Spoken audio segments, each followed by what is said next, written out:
Welcome to Meet the Candidates. I'm Crump with the Homewood Flossmoor Chronicle. My guest is State Senator Willie Preston from the 16th District. He's running for the 2nd District seat in Congress. So, Senator Preston, welcome. Well, thank you for having me. Thank you for joining us. We want to start with the basics, which is basically why you decided to get into public service, what your path was, and then maybe transition into some of your policy priorities if you're elected to Congress. Sure. First and foremost, thank you for having me, and thank you for the question. You know, what I found throughout my life, much of my adults, when folks, elected officials were asked this question, they're like, I never wanted to be a politician. You know, everybody just kept begging me to do it. I'm not going to tell you that at all. I wanted to be an elected official. When my earliest memories in life was with my father, sitting on his lap, watching the first Gulf War. I believe it was the first Gulf War, watching CNN and Larry King Live. You oftentimes will see me wearing suspenders. I think it has a bit to do with that. And my father was fascinated with politics. He had no proximity to it. Like most folks, he was a political analyst from the couch. And so I came up watching that, like most people would watch. My daddy would joke, my father would say, you know, I didn't raise you watching Good Times. You watched CNN. And he was trying to instill the values of being a good community steward, being engaged in the political process. And so, you know, kind of went away from that as you're growing up, but I was always still fascinated by it. I got an opportunity when I was in college at Chicago State University to go to the CSU Gala. And I was a political science major, and I was advised to go and find someone in my field of study. And so I found the first politician I could find. I found, ironically, the then chairman of the Black Caucus, former state representative Ken Duncan. And he gave me, he blew me off, told me, you know, meet me in May and give me something I can't deny. Well, it just so happened, that was around December or something. Just so happened I was in student government at Chicago State, and I took a busload of students down to advocate, for Advocacy Day. It was my first time down in the state capitol.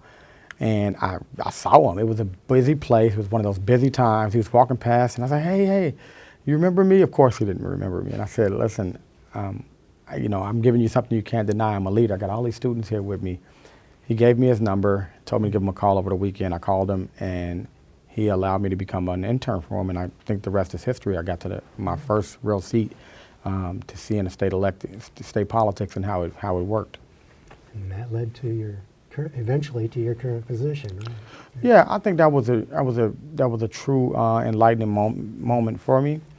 But you know, I've been an activist, and I think that is probably what was the real bridge.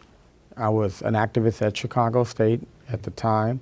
I perceived that administration to be a corrupt administration, and I, along with other student activists at the time and faculty, we got really engaged in that process, and ultimately led to me being expelled from the university.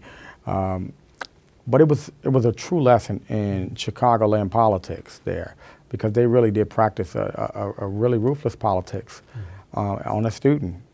But from there, I went on and engaged in activism through Laquan McDonald, and ultimately transitioned into an organizer. I always felt that it was, you know, important for me at some point, and I said this to my fellow activists, to transition from activism to, you know, real established political power, so that we could see the type of changes that we were advocating for. And so I ran for state representative, got my butt kicked, came back, ran for state senate, and we won big. All right. From that experience, what kind of policy priorities have you developed if you get to Washington? If I get to Washington, I'm going to focus on many of the things that I've done already, and that is workforce development, focusing on healthcare disparities. One of the things I'm most proud of is building a trade program at an alternative high school in my district, appropriating funding to make sure that we could build some electricians and plumbers, and carpenters. If elected to Congress, I want to do that on a more broad scale, to build a trade school. One of the things that we do know is that there are trillions of dollars of development coming to the Chicagoland area. We also know simultaneously that we have a big gap. Everybody, a lot of those folks are moving on, and they're not going to be in the trades forever. So these are great paying jobs. I have a background in it. I'm a carpenter. And so I want to build those trade schools so that we don't just build buildings and airports or whatever. We actually build the next generation of builders, because everyone's not going to go to college, and that's okay. But we have true infrastructure needs. But in addition to that, we think about the healthcare disparities. I'm going to build a level 2 trauma hospital here in the south suburbs. We recently saw a young African-American woman have her baby in the year 2025 on the side of an expressway. Because of the inaccessibility of healthcare, she traveled to Indiana, just across the border, to try to have her baby. They denied her. And on her way back, she couldn't wait. The baby would not wait, and the baby was born on the side of the expressway. That is something that government can simply change, as well as mental health facilities. I'm building one. Former Mayor Rahm Emanuel closed 12 mental health facilities. We're building one today from appropriated funds that I was able to secure from the state capitol. I think the next congressperson is going to have the ability to be able to go into budgets and build things that are either don't exist or things that can be scaled up. But I think I bring a particular skill set that the others don't. I'm the most bipartisan state lawmaker in the state of Illinois today, and I don't have to be. We have a supermajority in the Senate, the House. We have all the executive positions. But I got elected independently, and one of the first things I did is when I got to the state Senate, I walked across the aisle and I shook every Republican's hand. And they're in a super minority here. Again, do I agree with them? 9 times out of 10, no. But on the one thing we do agree on, I made a bargain with them. I would focus on that one thing we disagreed in, because we're going to fight the other 9 times out of 10. The reason why I think that's particularly important is because, unlike Illinois, this nation, the United States Congress, is split 50-50. That's where the country truly is. And in order for any of us to get anything done, you're going to have that type of skill set. I already have it. Well, I was wondering if you could delve into that a little bit more, because that's one of the things I wanted to ask you about is Congress is really almost completely paralyzed. You know, even no matter who has the majority, it's a slight majority, as you said, but the executive branch has actually seized more power in recent years and renders Congress weaker. The signs of that are plentiful now, with the administration conducting military operations without consultation, defying subpoenas, not allowing congressional oversight over immigration facilities. You know, there's a long list of basic defiance of Congress's powers. And I know that bipartisanship is a goal, but in a 50-50 Congress with a strong executive, do you have like some strategies for how to make bipartisanship work in a practical way? Sure.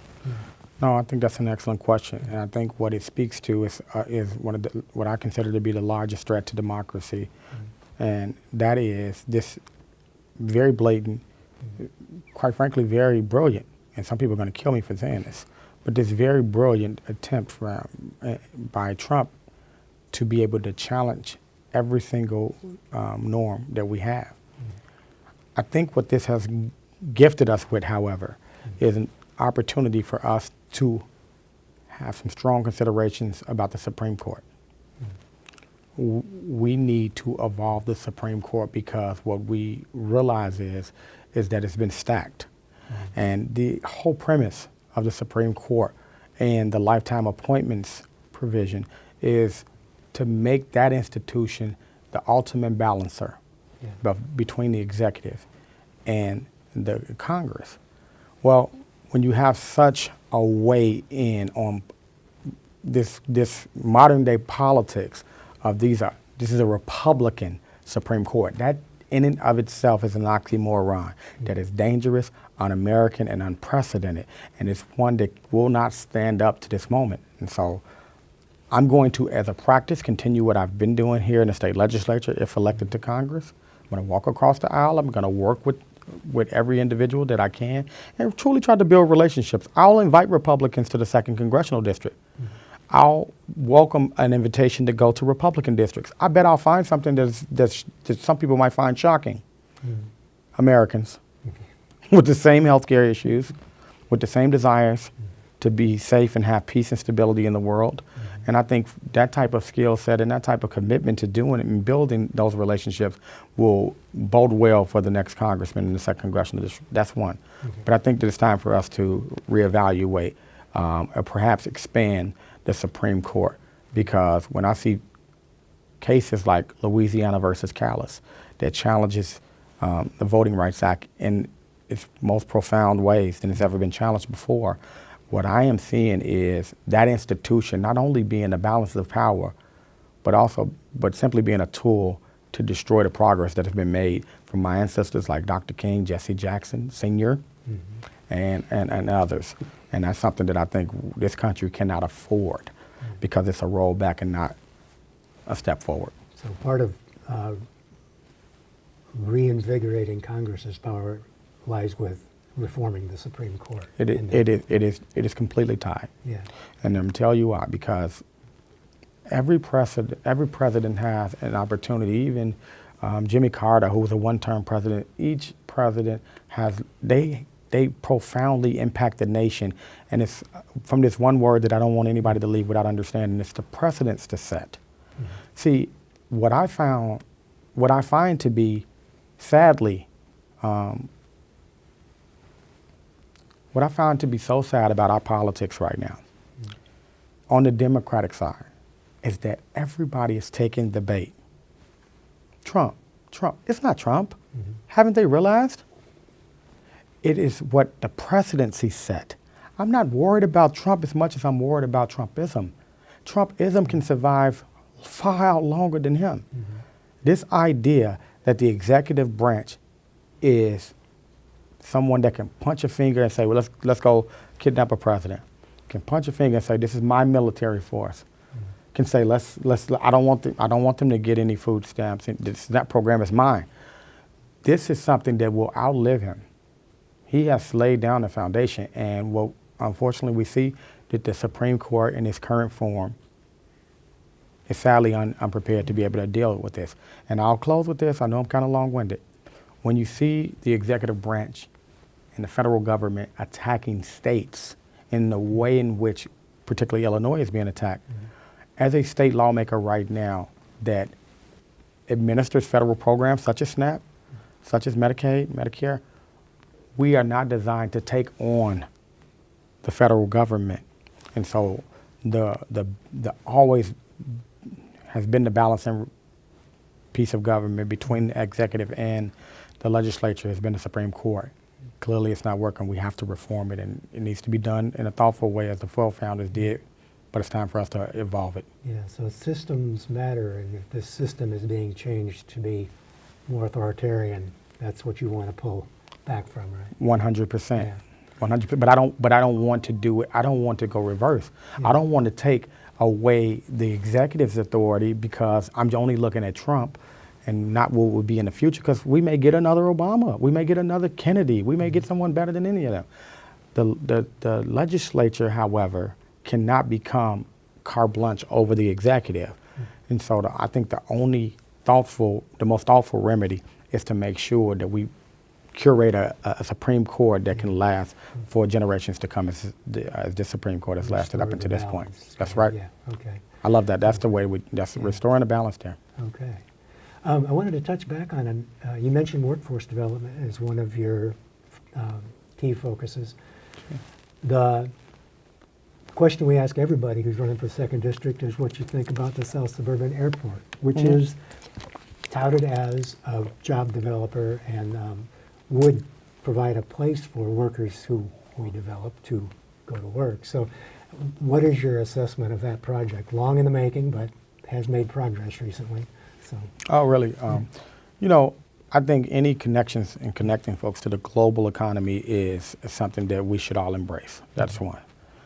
What I have said is that there is political rhetoric, and then there are feasible, immediate, long-term strategic advantages that the Second Congressional has that I think we should look forward to. One of which is we have to build a local economy first, and I think that is why I've called for a level 2 trauma hospital. It does two things. It provides us with access to health care, but it's also an economic jobs engine. And I tell people on the campaign trail, I started my career not as a politician, as a janitor at a safety net hospital in Inglewood, where I was from. St. Bernard Hospital is the largest employer of that in that community, and it was when I was a young person with just starting a family with my wife, and ultimately we obviously had 6 children. But I want us to focus on the immediate things that we can do that will keep us moving forward. That I want to make sure that we put together a trade school so that the little boys in Harvey and the little girl on the south side of Chicago that opts not to go to college, that they have a structure in place where we can turn out a next crop of builders. That's one. Because I've often said it is important for us to continue to build, but it's even more important for us to build. And what do I mean by that? We should not have to export in talent when we have such a young population here. And so I'm not opposed to the airport whatsoever. And I think that there are some things that we need to do that we could actually get done in a short amount of time. I had a town hall earlier today we were talking about the mental health facility that we were building. We were inside of the building that I'm actually building right now for the children. I'm building a new facility, a new gymnasium, a new cafeteria, science labs, more classrooms. This was something that I pledged to do, and we are building it right now within a year and a half, building it. And I think to restore confidence in the public, they're going to have to see some immediate things that actually they can see, feel, touch, benefit from. And so if I'm elected to Congress, I would not oppose an airport whatsoever, but I think our focus should be on some things that people can see, feel, touch, and benefit from pretty quickly. So you have a little bit different priority, but not at the exclusion of the airport. Sure, yep, I think that's fair. That's I want to add something to that too. This is the last point on that. The truth of the matter is you have to get the governor to sign over the land. Yeah. You have to get the mayor of Chicago's input on that. And that has long been the thing that people continue to mislead South suburban voters. I have engaged in my career and in my life in this thing called radical transparency. Telling the truth even when you're not supposed to. And the truth of the matter is no one's telling the voters that. So people keep hearing this airport, but they don't tell them that the hurdles that are real. Nobody wants to say the governor opposes the airport, but the truth of the matter is that airport was proposed over 2 decades ago.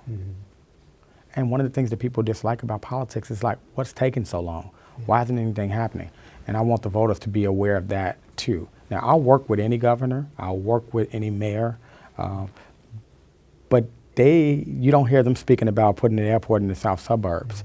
And if they need to sign off on that for that to happen. I don't want to mislead people into thinking something's going to happen. Under a Congressman Preston, I'm going to promise you something, I'm going to deliver you that.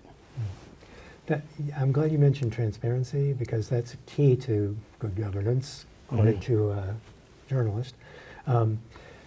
You've got a second district is long and big and has multiple demographic and economic elements to it, right? How do you deal with that diverse population from rural to suburban to urban, and make sure that all the people in your area are well informed and that you hear from them and their concerns? I mean, that's always a big challenge. But what's your plan? I pride myself on having constituent services. I had a pretty strong showing for my quarterly town hall that I conducted today. One of the things that I promised I would do if elected to Senate, I'm going to continue that if elected to Congress. The way I have the 16th legislative district structured in my current role as a state senator is I pretty much see my district, which is half city, half suburban. A lot of folks may not know that. I represent everybody from the east side of Chicago going all the way to Palos Hills. So that's Oaklawn, Burbank, Bridgeview, Hickory Hills, Palos Hills, and 9 wards in Chicago, 9 cities and villages in the suburbs. I see the 16th district as a conglomeration of leaders, both elected and non-elected. I'm famous for saying every leader isn't elected and every elected is not a leader. I see the 2nd congressional district the same way. We are blessed and honored to have this broad-based support from Chicago to the suburbs to central Illinois. And where I see us continuing to build as a congressional district is a conglomeration of leaders, both elected and non-elected. I enjoy the support of Alderman Anthony Beal on the south side of Chicago. I enjoy the support of Stephen Hunter in Kankakee. Both of these individuals happen to be the deans of their respective areas, but have drastically different needs in politics. Anthony Beals, Alderman of Chicago City Council, Stephen Hunter, Dean of Kankakee Politics. Now, seemingly those 2 gentlemen don't have a relationship. I think the congressperson of this particular district has a responsibility to be the conduit between these factions. Okay. And that is an important thing to note, that this is not going to be a district that I lead alone. It is going to be something that we build together. You see some folks in this election, they don't have that type of relationships. They don't have that type of support. We're bringing everybody in the room, from our nonprofits, to our small businesses, to our large businesses, to our elected officials, to our faith leaders. And I'm going to establish quarterly town halls at the congressional level, as I've done at the state level. And we're going to make sure that we do what I'm doing at the state level. We're going to move it all around the district. So I'll tell you, the best thing that you can trust on what someone's going to do is what they've done. I've done that already. I launched my campaign in the southernmost portion of this district in Vermilion County. Shout out to Royal Donuts. They were delicious, a delight.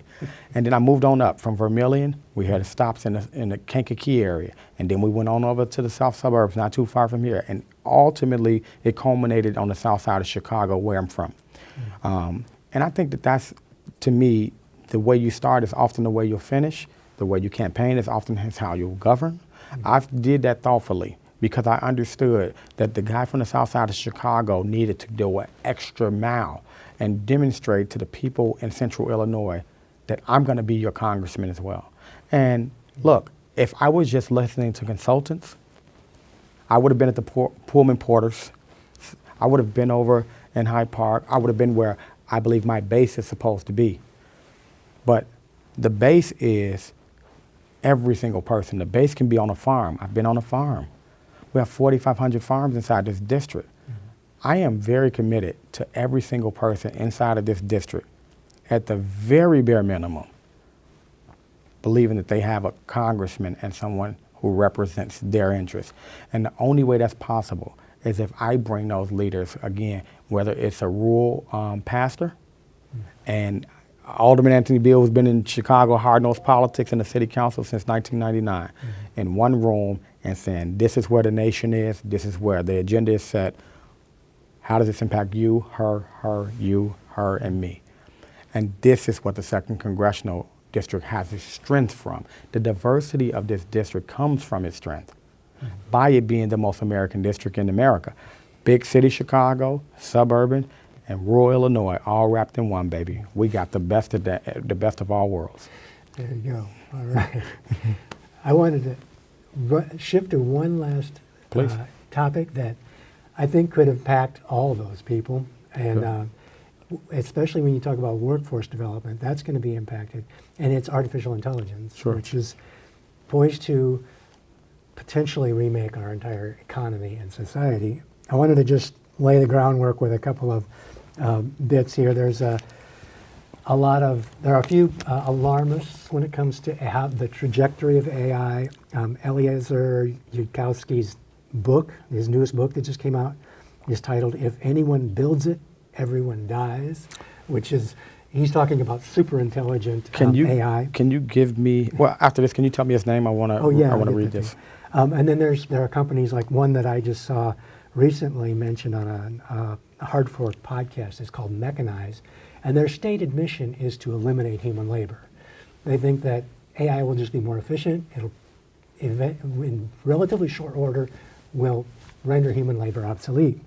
The other aspect of the context here is the vast investment in AI. Right now, I've heard that like 2/3 of our economy is based on AI investment.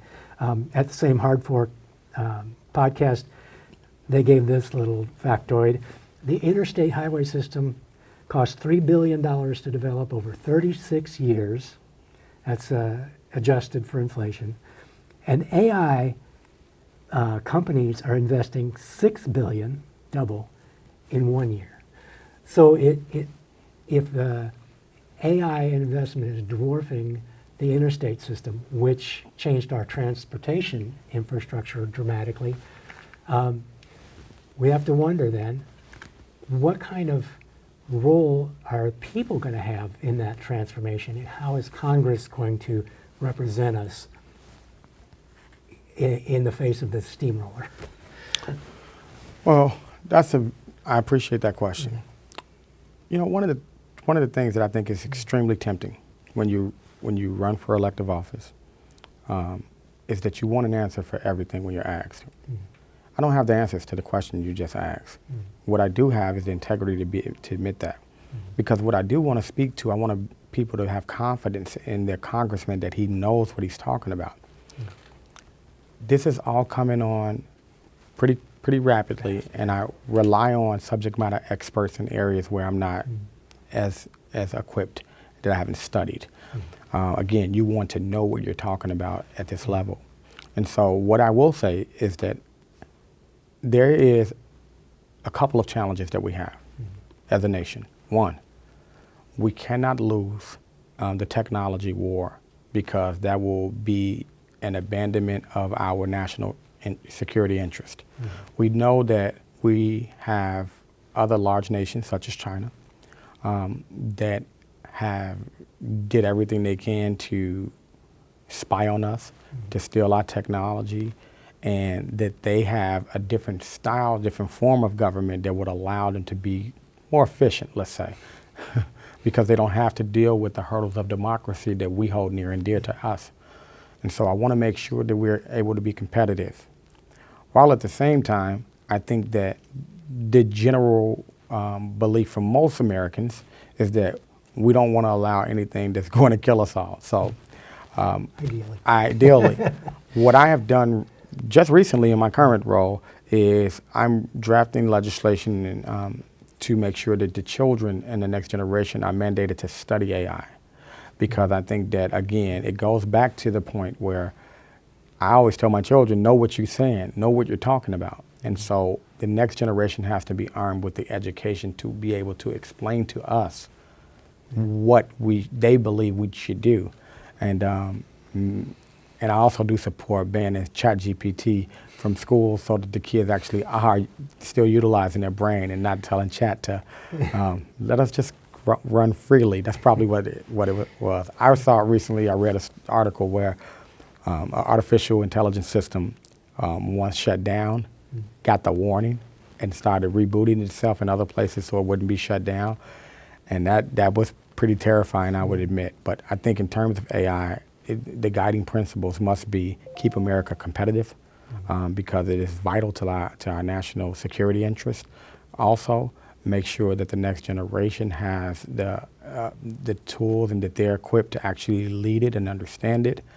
Those are my guiding principles at this point. But at this point, I'm still studying the AI, the entire things that they'll impact and how they might impact us. And I'm not comfortable speaking on whatever policy I may or may not take yet at this point, because that would be reckless and premature. Fair enough. We're all running to catch up, that's for sure. Yeah. Are there any other comments or points that you want to make sure our community knows about before we wrap up? Yeah, look, I think that it is so important for us to know who's funding folks' campaign. I think that we have Commissioner Miller that is being funded by the American Israeli Political Action Committee, AIPAC for short. and it's not even the point that she's being funded by them, but what at this point is that she's being so disciplined and being dishonest about that support. And that calls into question why. And I think that it matters who's funding campaigns. As a sitting elected official, I can assure you that there are special interest groups who 1,000% will write the legislation for elected officials and tell them which way they're gonna vote on these measures. And this is not a game, this is very serious. AIPAC in particular, they have one interest, they only have one interest, and that's a military issue. And that's dangerous because that could send this country back into war, and I'm very concerned about that. And I think every one of your listeners and readers should be asking and investigating before they vote who is behind each candidate, because that is the surest way to determine what type of congressperson you get. I'm not going to be meeting in K Street with people all day long. I'm going to be back here in the 2nd Congressional District meeting with constituents because I'm strong enough as a congressman, if elected, independently, to be able to be their voice and not the voice of lobbyists on K Street. How do you think we should address the question of funding sources for politicians and how much influence the money has?